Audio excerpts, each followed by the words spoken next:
మంగళగిరి శ్రీ లక్ష్మీ నరసింహస్వామి వారి ఆలయంలో సమరసత సేవా ఫౌండేషన్ గాయత్రి పరివార్ విశ్వ హిందూ పరిషత్ ఆధ్వర్యాన గురువారం సామూహిక హారతి భజన కార్యక్రమం నిర్వహించారు. ఈ సందర్భంగా నిర్వాహకులు శ్రావణ్ కుమార్ మాట్లాడారు. సమరసత సేవా ఫౌండేషన్ ఆధ్వర్యంలో ఆంధ్రప్రదేశ్ అంతటా మహిళా కన్వీనర్లకు సంబంధించిన శిక్షణా తరగతులు జరుగుతున్నాయి.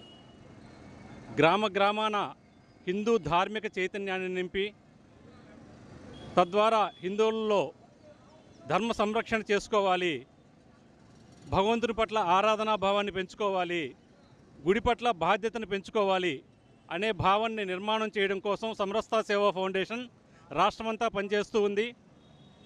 4900 గ్రామాల్లో గ్రామ కమిటీలు వేసుకొని 5520 మండలాల్లో మండల కమిటీలు వేసుకొని పనిచేస్తూ ఉంది. ప్రస్తుతం మన గుంటూరు విభాగం 3 జిల్లాలకు సంబంధించి గుంటూరు, బాపట్ల, పల్నాడు జిల్లాలకు సంబంధించి మండల మహిళా కన్వీనర్ల శిక్షణా తరగతులు ఇక్కడ జరుగుతూ ఉన్నాయి. నిన్న ఇవాళ 2 రోజుల పాటు ఈ శిక్షణా తరగతులు జరుగుతున్నాయి. ఈ శిక్షణా తరగతుల్లో ఇంకా ధార్మిక కార్యక్రమాలు నైపుణ్యంగా సమర్థవంతంగా ఏ విధంగా పనిచేయాలి, హిందూ ధర్మాన్ని ఏ పద్ధతిలో రక్షించుకోవాలి అనే దానికోసం ఇక్కడ శిక్షణ తీసుకుంటూ ఉన్నారు. దానిలో భాగంగానే ఈరోజు మండల మహిళా కన్వీనర్లు 3 జిల్లాలకు సంబంధించిన వాళ్ళు మన మంగళగిరి పట్టణంలో భవ్యమైన నగర సంకీర్తన కార్యక్రమం నిర్వహించుకుంటూ ఉన్నాం.